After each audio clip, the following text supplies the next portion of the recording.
30 থেকে 40 মিনিটের মধ্যে পানি আজকে নেমে গেছে। কাজে এটা একটা ভালো খবর। আমরা আর্মি ইঞ্জিনিয়ারিং কোর্স যারা কাজ করেছে তাদেরকে ধন্যবাদ জানাই। চট্টগ্রাম উন্নয়ন কর্তৃপক্ষের অধীনে কচু সাহেব এখানে মেম্বার, ওনাদেরকে ধন্যবাদ জানাই, কারণ আজকে দ্রুত পানি নেমে গেছে। ইনশাল্লাহ আপনাদেরকে আমি আশাবাদ ওই দিন মঙ্গলবারে পানি যেখানে আপনাদের ভিতরে ঢুকছিল, আজকে পানি রাস্তা লেভেলে গেছে, এখানে উঠে নেই। তো কাজে ইটস এ গুড সাইন। আমি এই জন্য আপনাদের বলছি একটু ধৈর্য ধরেন। এখানে কিন্তু কাজ অনেক বাকি রয়ে গেছে, এরা এখনো মাটিগুলো উঠাই নেই, ক্লিন করে নেই। সেনাবাহিনী আমাদের কাছ থেকে 7 দিন সময় চেয়ে নিয়েছে। এই 7 দিনের মাত্র 1 দিন অতিবাহিত হয়েছে, আরও 6 দিন বাকি আছে।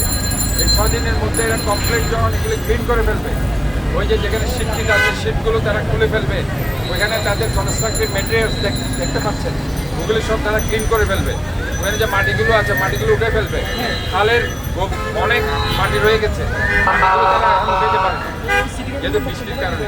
কাজে আল্লাহর রহমতে 7-8 দিন পরে আরও আপনারা কার্যকরী রেজাল্ট পাবেন। এবং আগামী যে বর্ষাকাল, এর জন্য আমরা টার্গেট করছি 6 মাসের, গত বছরও 6 মাস ইনশাল্লাহ বর্ষাকাল আপনাদেরকে 30 বছরের সমস্যা মাত্র 1 বছরের মধ্যে আমরা 50 থেকে 60 ভাগ আপনাদের সমস্যার সমাধান করে দেওয়া হয়েছিল।